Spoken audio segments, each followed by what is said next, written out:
Alright, hello and welcome to another Throwback Thursday. Today we're going to discuss the Goetia. Now, I've been getting some requests from people. I'm not going to name any names, but they want to know a little bit more about the Goetia.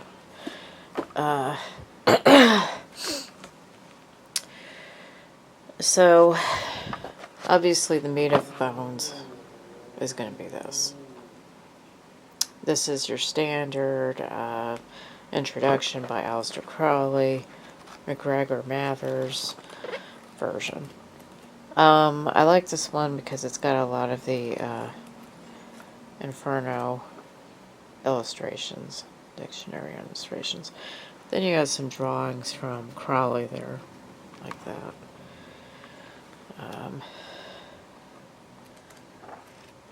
So,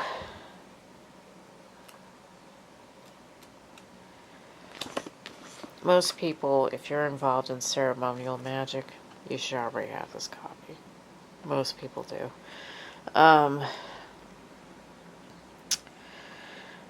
It's kind of similar. I know there's other versions of this that don't have the Colin de Plancy illustrations in it. Such as this one. This is a De Lawrence version of it.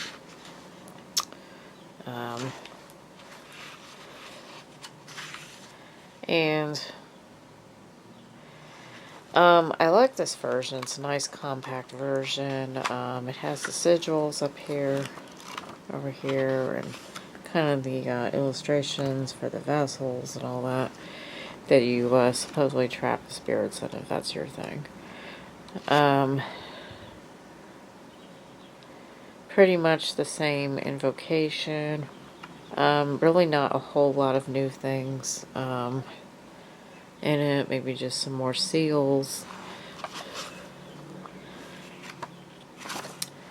The cover's definitely more badass. I mean, it's kind of ominous looking with the whole Metatron sigil there. So, you know, it's a good conversation piece, if nothing else.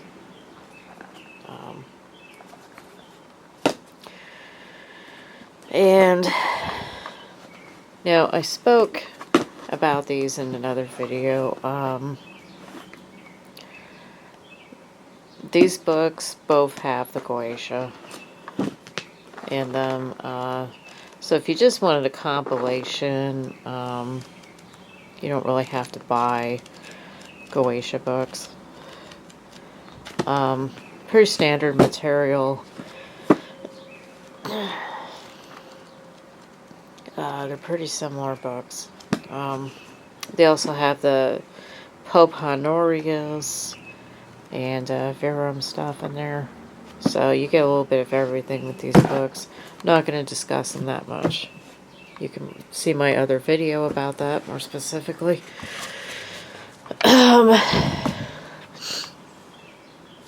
This one is more left-hand path oriented. Now, I'm not a big fan of Michael Ford.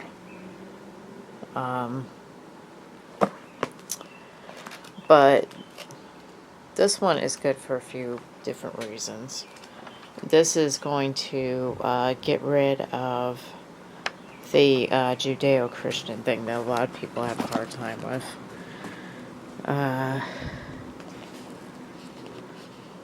Which is the threatening, if you don't show up, I'm gonna, you know, by Yahweh, cast you into hell, that kind of thing.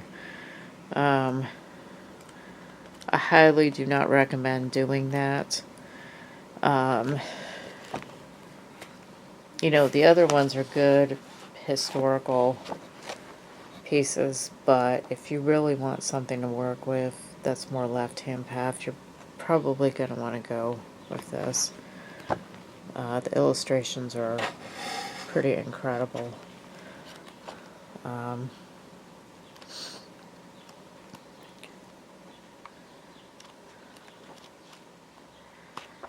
So, tells you how to do like the magic circle and all that. Got a few other rituals in here. So it's not your standard Goetia book. So it's definitely more of a Luciferian perspective. Yeah, I'd say so. But it's his version of Luciferianism, so just kind of be aware. He's not the end-all be-all of authority like he thinks he is. So yeah. And then this one is probably one of my favorite ones. This is by Rev Kane.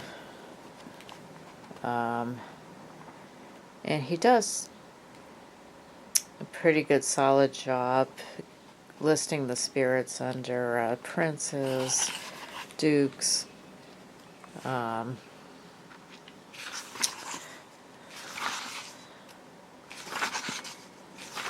this is probably one of my favorite ones.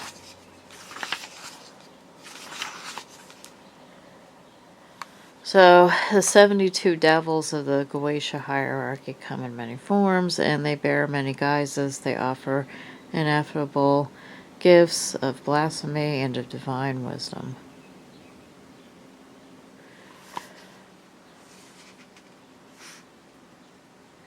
So, the Ars Diabolica will explore all 72 thrones and their powers, and the disciple will unveil the aptitudes of these devils, for they will be engaged in ritual invocation with them. I like how he calls them devils, too, instead of demons. So, for anybody who... Look, I'm coming out with the book pretty soon here. It's being published by Edgar Carvel. But in it, I basically explain the difference between the devils and the demons. Now, the devils are fallen angels. And one of the things that kind of kind of infuriates me is people oftentimes don't really know the difference between a demon and a fallen angel. But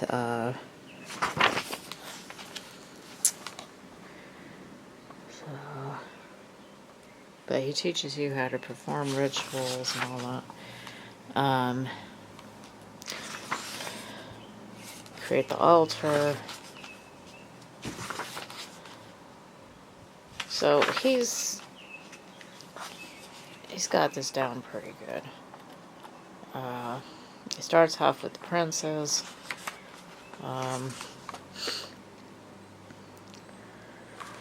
So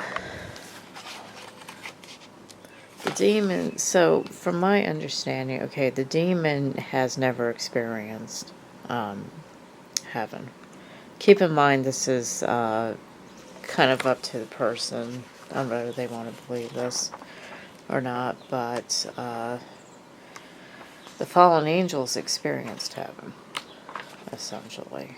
Or they experienced other planets, I should say. That's probably a better, I don't want to sound too Catholic about it or Christian, but they're basically higher spirits than demons in many ways. Demons are more like they're helpers to these guys. So if we want to look at Ishus and Pomageras, for example, most of those would be helpers to these guys. In fact, some spirits of the dead will actually become demons eventually. Eventually they make that higher transformation and become something other than human. And that's kind of the point. But these guys are already higher status. So that's what I'm trying to get at is a lot of these beings are primordial old gods. A lot of them were demonized by the church. But the bottom line is they're going to be the same ranking as, you know, Yahweh and all these other higher beings, essentially. They're going to be about the same ranking. But the gifts here, okay, so he's got all these different, so he's got the sigil. So, amen. Sigil here. And then his gifts are unveiling the past and future, inciting passion and reconciliation, offering power to devoted disciples. Tells you what elements, tells you his planet, legion, he controls 40 legions, strongest hour, you know, etc.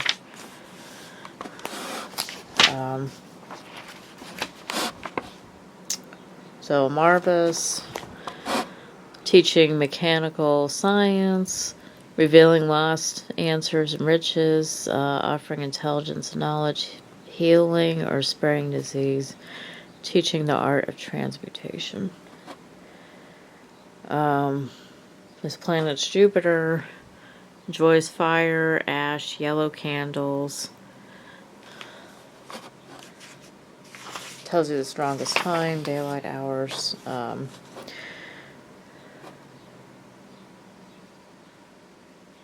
So, tells you exactly how to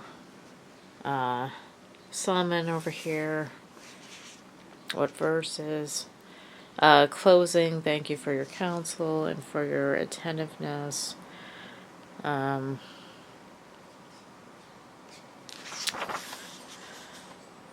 Notice how there's no threatening or anything going on. And then you close it with Ave Satanas. So this is a traditional Satanism version of this. I absolutely love this book. This is such a great book. So, anyway, check out his stuff. I'm probably going to do a video about his other book that I have. Now, he does have a Goetia book that's available on Amazon, and I assume it's probably the same thing as this. This is just a fancy hardcover version of it, basically. But yeah, his stuff is pretty cool. I like it. I definitely really enjoyed this one. So yeah. This one I already did a video on. Everybody should have this book. Everybody that is involved on the left-hand path should have this book. It is in reprint now.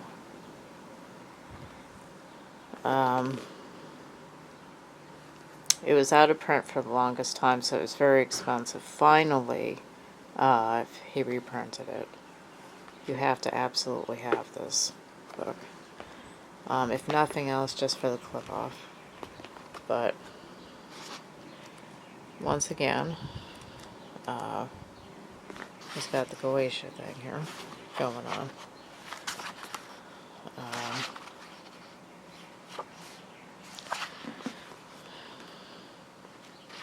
And he talks about his personal experience with some of them. So,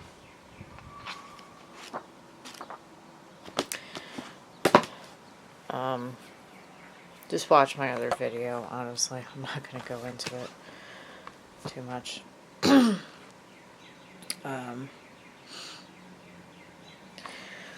So,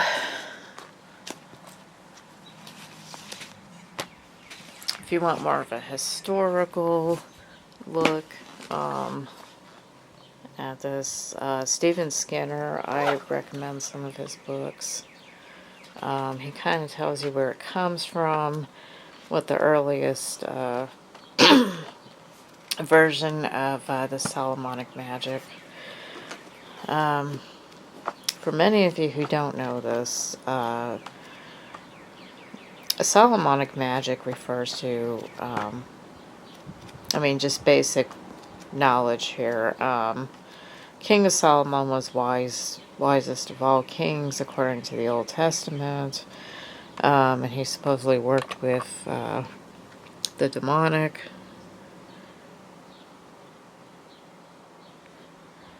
And yeah, we got some kings here. So the illustrations are pretty cool here. If you look at this, they look kind of like A shoes, right?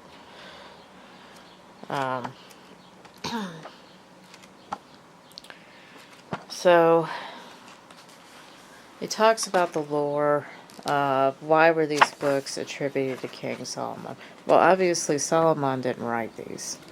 They were written in the Middle Ages, a lot of the stuff. And there were several different versions and variations of it. And the Goetia went on to morph into a few other books, including the Picatrix, which uses some of the same planetary spirits, hours, etc. So he's got these really good, interesting sigils here that he's comparing with a few other versions of it. And what this is really is it's a good historical overview of different versions of Solomonic magic, which is ceremonial magic, heavily influenced by Old Testament, kind of mixed with Christian ideas, basically. A lot of these books are attributed to either Solomon or some type of pope within the church, such as Honoris.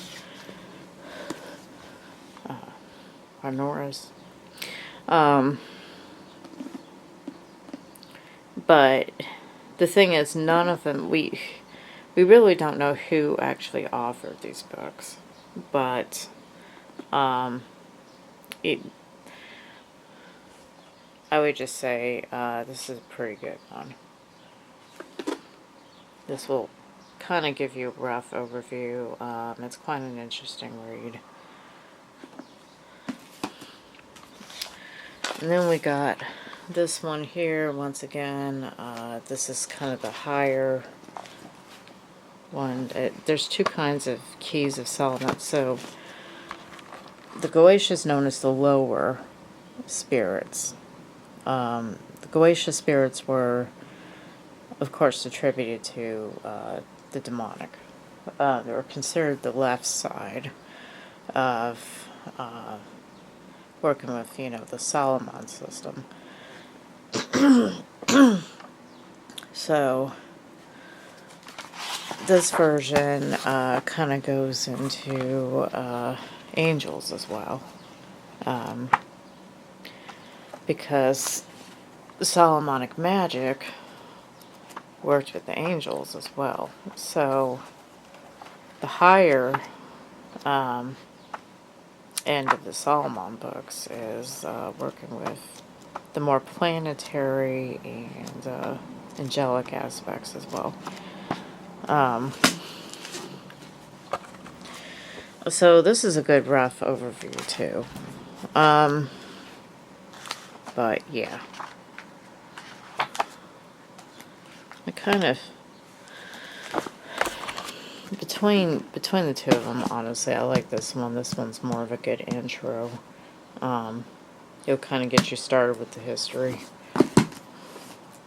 This is kind of standard, It's a lot more fluff than, you know, it's got 3 complete versions of the Key of Solomon. You know, McGregor Mathers had his version of it. It's a lot cheaper than this.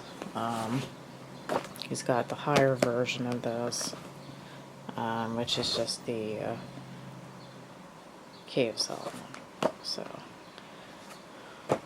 this is just, if you really want to get technical and compare versions of it and stuff, then you might want to look at this. But it's awfully pricey, honestly. Probably not really necessary. And then I got one from Orly Stewart here. Black Magician's Companion Guide to the Lesser Key of Solomon. So, what this is meant to do is, this is by Orly Stewart.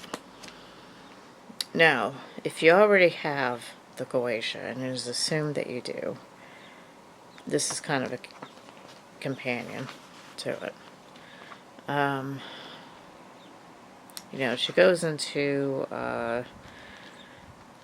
different rituals that you can use, different techniques to call these guys. I kind of like how she discusses putting the sigil on the mirror.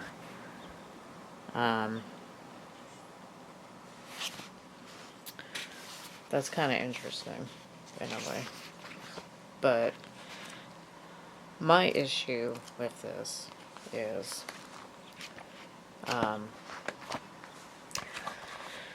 keep in mind, she was initiated, if you watch her videos online on YouTube, she states that she was initiated into the OTO, the Lima system.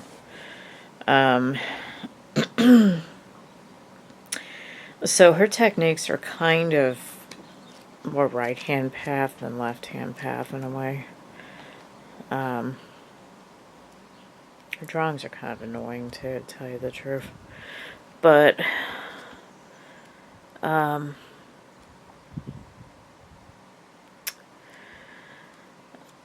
mean,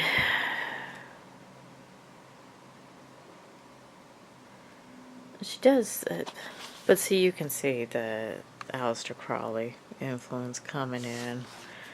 You know, knew it, had it,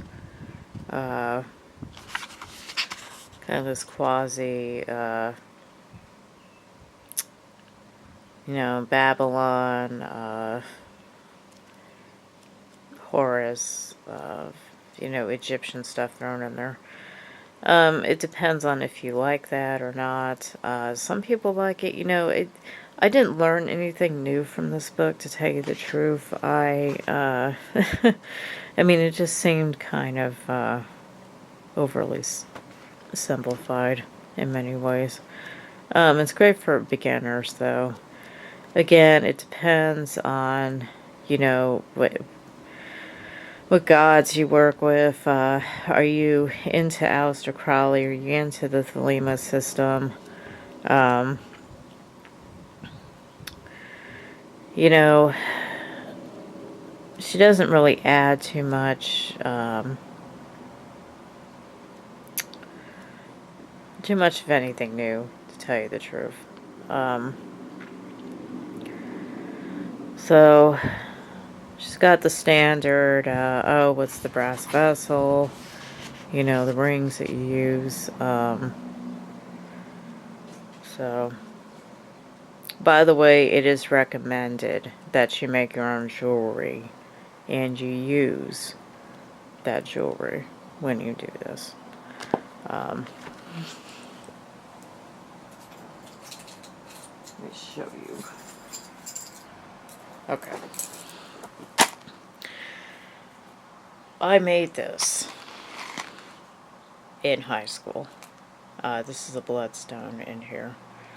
You know, it's just a standard Baphomet, you know. But when I do a ritual, I always wear this because I hand forged this. It is always, always recommended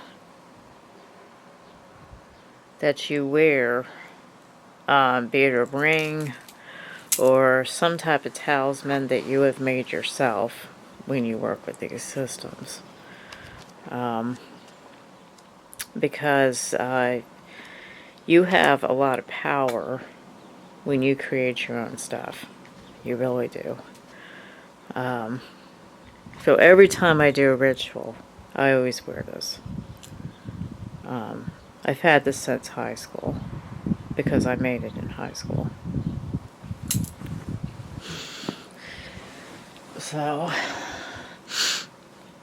you know, I mean, even if you just make a simple ring, you should definitely always wear it when you do rituals. Now, not everybody's good at crafting jewelry, but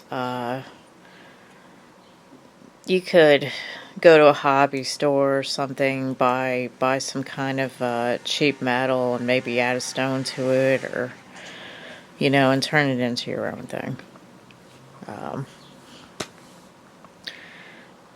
But all these grimoires, they all say the same thing. Wear something that you forged yourself. Some type of jewelry that you made. So, anyway, getting back to this.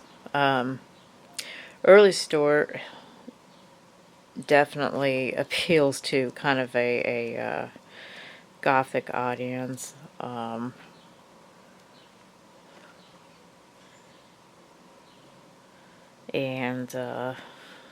Yeah. The only thing that I really liked about this, honestly, was just the idea of sticking a sigil on a mirror and then looking at a mirror while you're doing this and seeing if the spirit shows up in the reflection. I thought that was cool.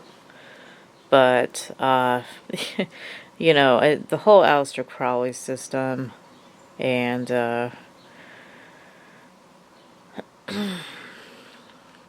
it just didn't appeal to me. You know, it's just oversaturated in this whole ceremonial magic thing. Everybody thinks Aleister Crowley was a great guru. You know, yeah. I mean, he was a showman, kind of like Anton LaVey. So, you know, he didn't even believe these spirits were real manifestations. They were more like manifestations from your mind, according to Crowley, anyway. So,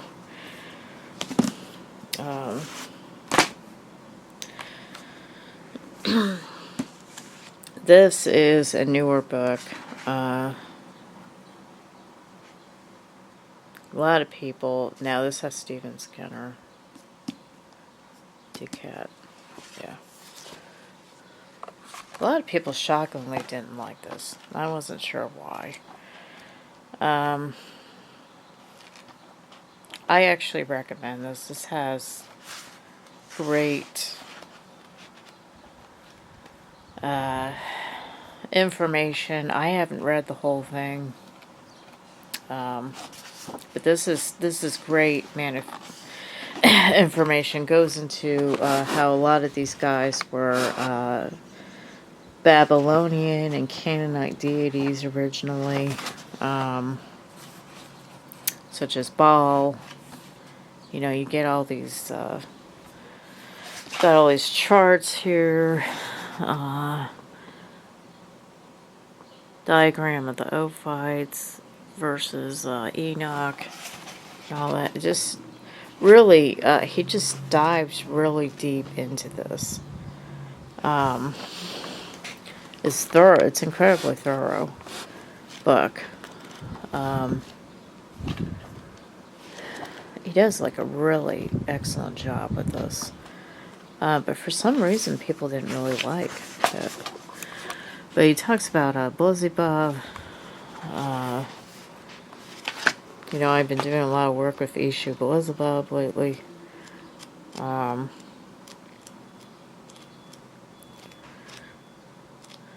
kind of compare some of them with other grimoires. Trying to find. It's got a lot of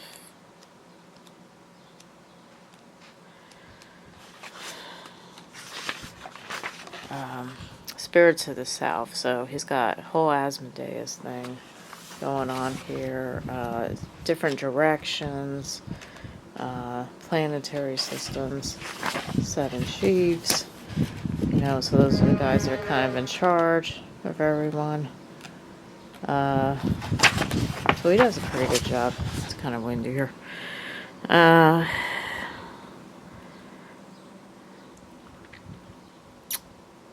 So, Zodiac Talismans,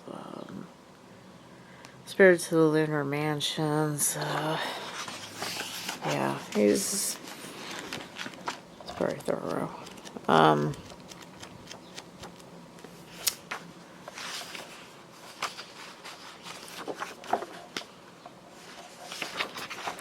This was actually important to me.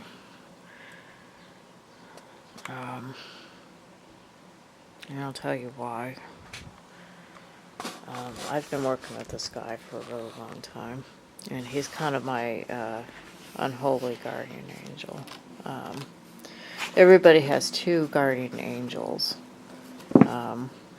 Everybody has a holy guardian angel, and everybody has a kind of a, you know, I don't want it to sound too Christian or anything, but essentially there's a holy guardian angel, and then there's kind of the unholy guardian angel. And according to lore, a person has the 2 guardian angels, and the Holy One records the good stuff, and closes his book. The Dark One records everything and never closes his book, basically. So, but yeah. Anyway, I've been in touch with this guy for quite a while. Farrakos, also known as Surrogate, which we get into this here. Jake Stratton-Kent, he's a pretty cool guy. This is a really awesome small book about Farrakos.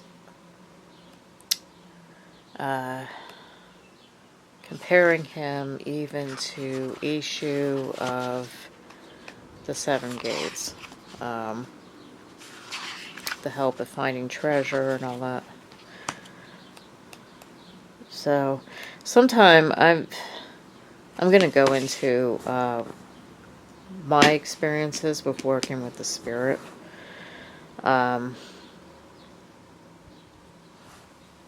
So, but these little Haitian press books, these are actually really cool books. They're small. You can buy. They're like $5 each on this website, the Haitian Press. There's another Jake Stratton-Kent, which, by the way, he passed away not too long ago. You know, I really like this. This is a board, divination board for a pendulum. And basically what you do is you just buy one of those pendulums and you hold it over this and it tells you, you know, it spells out. Yeah. If you've done that before, you know what I'm talking about. So we got these little books here.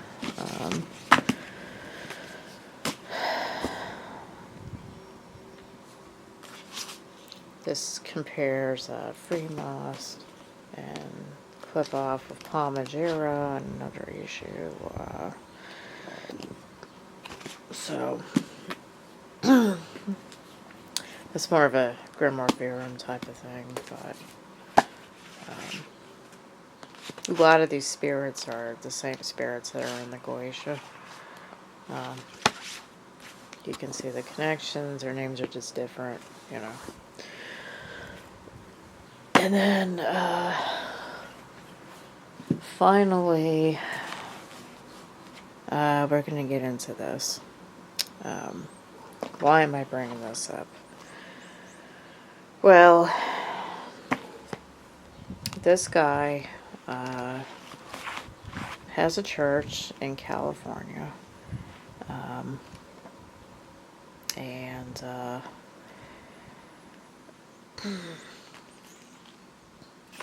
his version of this whole thing, first of all, he's a Apollo magician. So that's the first thing that people need to know about. So he's been called kind of a fraud and all that.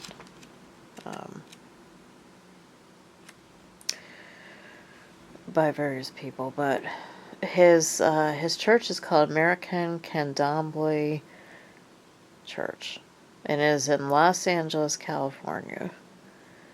And he also wrote his name is Carlos Antonio de Bourbon Galdiano Montenegro. Yeah, I think I said that right. Okay. So he actually wrote a huge book called the Kumbanda Goetia, I believe it's called, where he takes Kumbanda and he turns it into a Goetia system. This is kind of a smaller version of most of it. But basically, he takes the guys from the Goetia.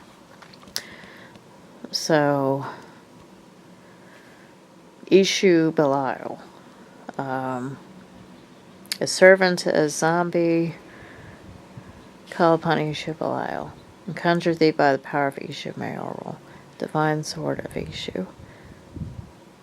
Fire of Archangel Metatron, the 7 holy archangels, and most holy Kumbanda Trinity.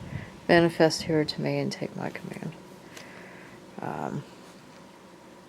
Again, Fur, Furas, Furnius, Berith. You know, it just goes on and on here. And then he's got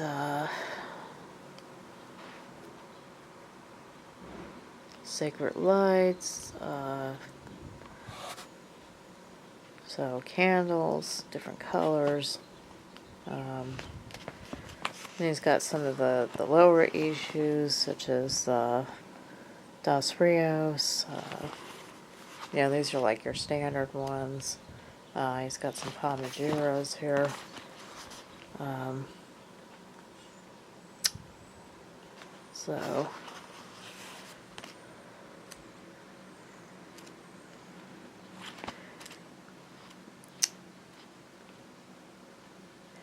So he goes off a kind of a syncretism type of thing, but he honors like all of them. And this is just kind of, I mean, if you want to do this from a more Afro-Brazilian type of system, you know, you could even, so Zambi, or Zombie, however you want to call him, let's just call him Zambi,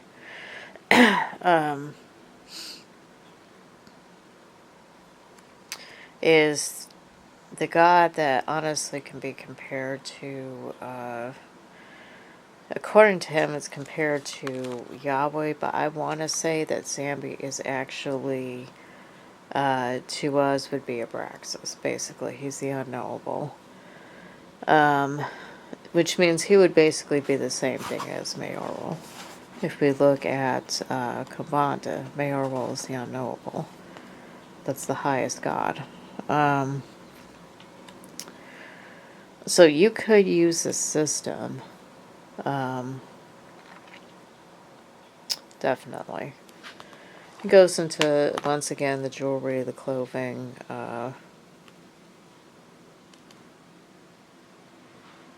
So, tells you this whole system, basically. I like it. I haven't really worked with it too much, but this is just, this is something different from the usual Judeo-Christianized type of thing. It does have some of it, conjuring the archangels. But you don't really have to do that if you have a problem with working with heaven. You can bypass that and, kind of get into maybe your own system anyway. But, yeah, it just presents a whole new interesting system of doing it. Now, is it as left-hand path as this? I wouldn't say so. I mean, it's pretty friendly to people who are comfortable with working with heaven. Would probably like that, definitely. Like I said, this one is probably one of my favorite ones. But, yeah. Now,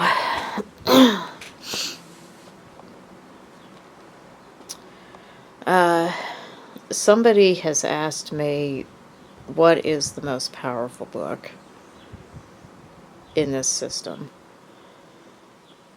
I'm going to lay it all down on the line here.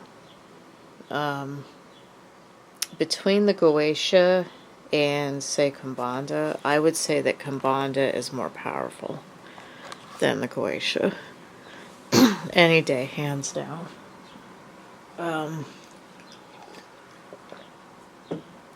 The thing is, I've kind of moved on from the Goetia because I've been in this for a while. And now I can comfortably call on these guys in a more Kambanda system. Like this. And I can bypass a lot of the Solomonic bullshit, basically. And I'm not saying you should not do this. My personal talent lies in hoodoo.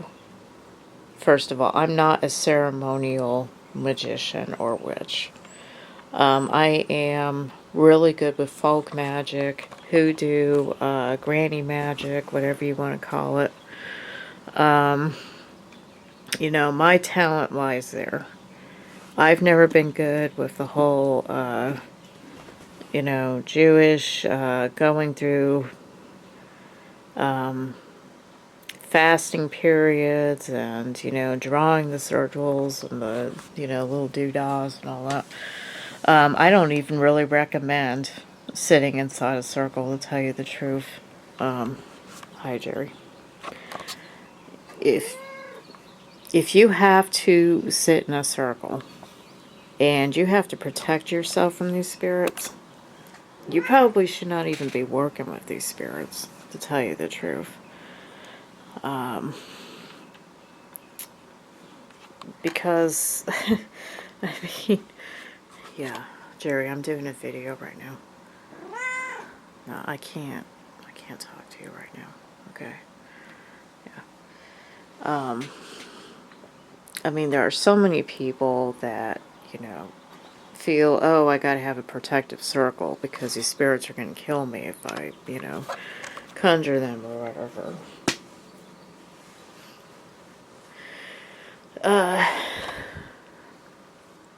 I don't bother with protective circles. Look, you know, I'm not going to be a chicken shit about this. Okay. I'm going to really be, you know, brutally honest here. And I don't want to be an asshole about this, but if you have to guard yourself from these spirits, you probably should not even be playing in these systems of magic. And, you know, whatever. I mean, if you want to do that, you can do it. But I'm just saying, it's not necessary. Now, if you want to get a vessel to call a spirit in, you can do that also. But I've done it, and they always tell me to release them. Anyway, right away. Because they think it's disrespectful. It is. It's disrespectful to trap these guys into a vessel, just so you can contact them safely. It's like inviting somebody to your house and then locking them inside a room the whole time they're your guests. I mean, you wouldn't do that, would you? I would hope you wouldn't do that. That would be kind of rude, wouldn't it? So, yeah, I don't recommend any type of binding of these spirits. You're either okay with it or you're not okay with it. But, regardless, you're working with the left side.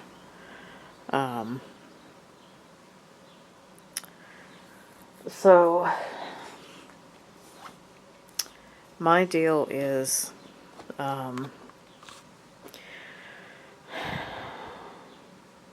guess it's what you make out of it. Whether it's an all-powerful book or not, I don't know, really. You have to figure out what kind of magician or witch you are, and how you're going to use this, what you're going to use it for.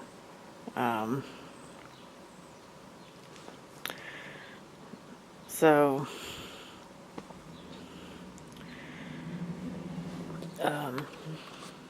you put a lot of work into this thing, and, you know, you don't want to make it more complicated than it seems.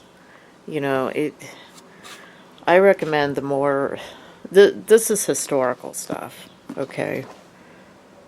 This is historical stuff. This is stuff that you sit around and you study. Holy crap. Well, I just heard somebody get into an accident. Don't know where that was. But, wow. I imagine there's going to be an emergency vehicle coming pretty soon here.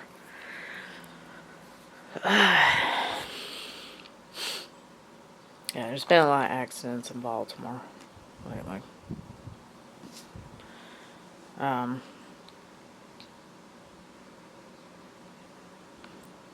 I would say something like this is better for modern day practitioners. Something like this is better for modern day. Something like this is even better for modern day. You know, this is going to make it easier, this book. This is one of the things that I like about this book. Okay, it's very simple. You look up the guy you want to contact, and, you know, you say your stuff, you say your piece, whatever.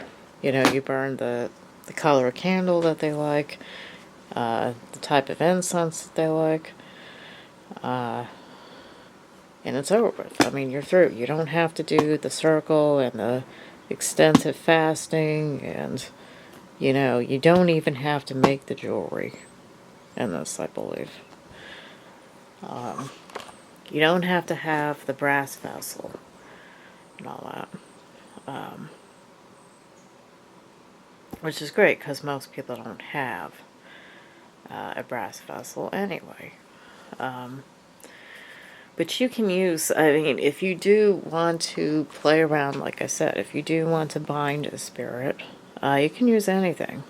You know, you could make a divot box. I don't recommend it.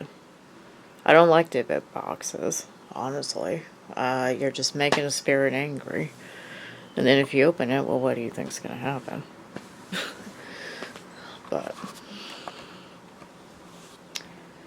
anyway. So, like I said, my version of magic isn't going to be the same thing as other people.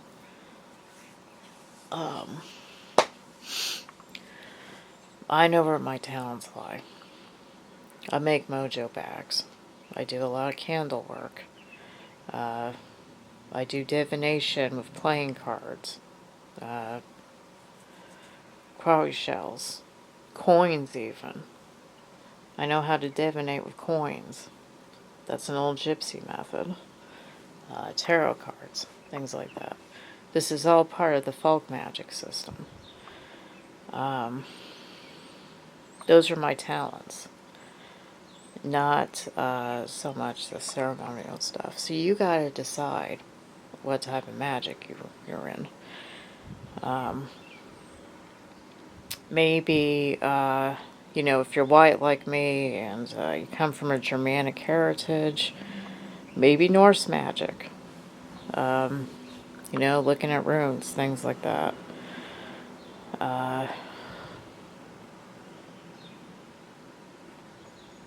Maybe that's your talent.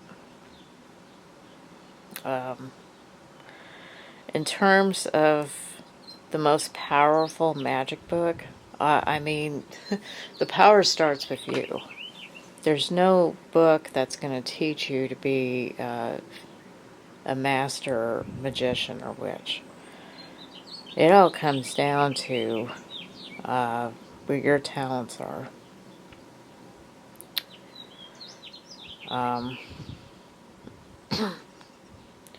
It all comes down to that. So, do your homework, figure out what kind of system you want to be in. You know, if you want to try something, you know, if you want to try the system, then go for it. Try it. Just be respectful to the spirits. You know, don't threaten them. Don't do the whole, you know, in the name of God, I'm going to torture you, you know, all that stuff. You know, it's always good to ask them, what type of offering do you want? After you converse with these guys. Sometimes they want offerings. If you work with them for something like writing down a petition or something, they're going to want payment. In some cases, that payment's not going to be something that you're going to like. These grimoires oftentimes talk about sacrifice. Most people would consider it animal cruelty. They talk about before you call on these guys, you have to sacrifice a virgin goat, a kid. You know, you can take it with a grain of salt if you want, but, you know, there might be cases where you might get a spirit that wants that kind of thing. So, ultimately, it's totally up to the practitioner, how far they want to take it. Me, you know, I don't like the idea of animal sacrifice. I don't like it. But, you know, you're going to get some weird things. I mean, you might get a spirit that's like, oh, I just want you to leave out food for me. Okay. Sometimes it's going to be, you know, meat. So if you're vegan, and you have a problem with offering steak or something, well, you're going to get a rude awakening. Because You know, if these guys want meat, you kind of have to just suck it up. And just do it, you know. So these guys really will, if you work with them enough, they're going to push you into the exact opposite of what you are, basically, and they're going to transform you. And that's what the left-hand path is about. It's about transformation. It's about creating a better version of yourself. And being pushed to the limits. It's hard work. You know, but these guys are not going to want dabblers calling them up and wasting their time just to experiment. They're not going to want dabblers. So you got to decide, do you even want to be on the left-hand path? Do you even want to transform? You know, I'm not trying to be an asshole here, but I'm telling you, guys, okay, as I'm doing this video, you got to be prepared to transform into something that you were not born as, okay? That's the whole point behind this left-hand path stuff. Don't waste their time. Do not waste your time. Either you want this or you don't want it. So,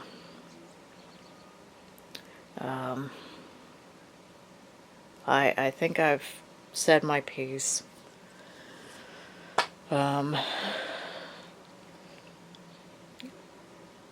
If anybody wants me to, if anybody wants to ask me if I have a certain book, if I have that book, I will gladly do a review on that book. You know, if you want a specific thing, just name it. I have some tarot cards that deal with these same guys too.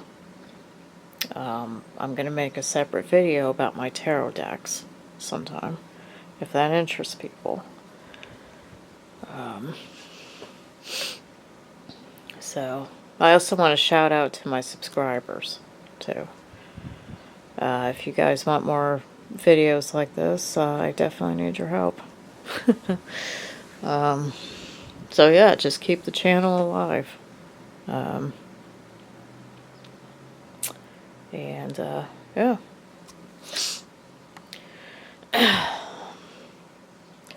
Yep.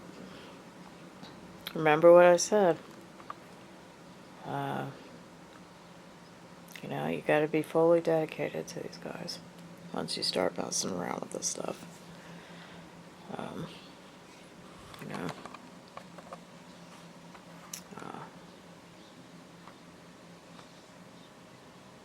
Right over there, I got some guys that are connected with the Goetia there. I got Andras there on the wolf. Mixed in with issues. Palmageras. So, you know. Been working with these guys for a while. But, yeah, remember, you know, don't waste your time, don't waste their time. Anyway, peace out, everybody. Hit like and subscribe. Thank you.